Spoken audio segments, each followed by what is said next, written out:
evening. Welcome to Addis News Network. I am your host Zinash Tayachu. In our first news, experts stress that a sham national dialogue leads nowhere. Civil society groups and academics emphasize the importance of adhering to international standards to achieve the goals outlined in the government's Transitional Justice Initiative. Our trusted reporter Addis has more on this story.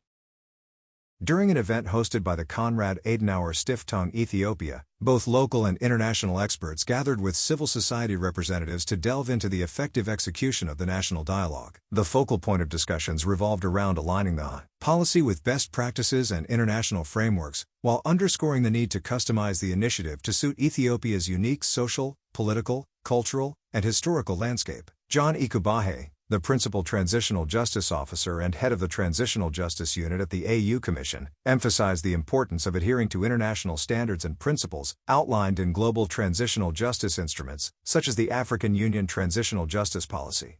On March 1, 2024, the United Nations Office for the High Commissioner for Human Rights, OCHR, submitted a document to the Ethiopian Ministry of Justice, advocating for the incorporation of international human rights laws into the Transitional Justice Policy. Regrettably, the final policy failed to integrate these suggestions. Experts highlight that this omission of crucial elements undermines the process and casts doubt on the Ethiopian government's commitment to the transitional justice endeavor. Back to you, Zinash.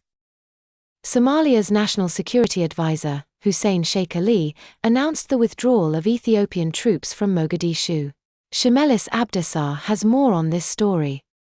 According to Sheikh Ali, the complete withdrawal is expected to take place by the end of December 2024. She further stated that these Ethiopian forces will no longer be involved in the AU-led missions once the African Union Transition Mission in Somalia concludes its mission in December. In light of this development, Somalia is currently in negotiations with international partners to establish multinational forces that will take over operational responsibilities within the country starting from January 2025. This decision signifies a crucial shift in Somalia's security dynamics and demonstrates the nation's strategic reconfiguration towards a more diverse and inclusive approach to peacekeeping and stability operations. By engaging with international partners, Somalia aims to enhance its capacity to maintain peace and stability within its borders. The anticipated withdrawal of Ethiopian troops and the subsequent establishment of multinational forces reflect Somalia's commitment to taking charge of its own security affairs. This transition not only marks a significant milestone for Somalia, but also highlights the country's determination to foster a more inclusive and diverse approach to peacekeeping efforts. By collaborating with international partners, Somalia aims to strengthen its capabilities and ensure a sustainable and peaceful future for its people. Back to you, Zinash. Study reveals the amount of money required for Ethiopia to recover from the devastation of the civil war is an earth-shattering $44 billion. Shimelis Abdissar has more.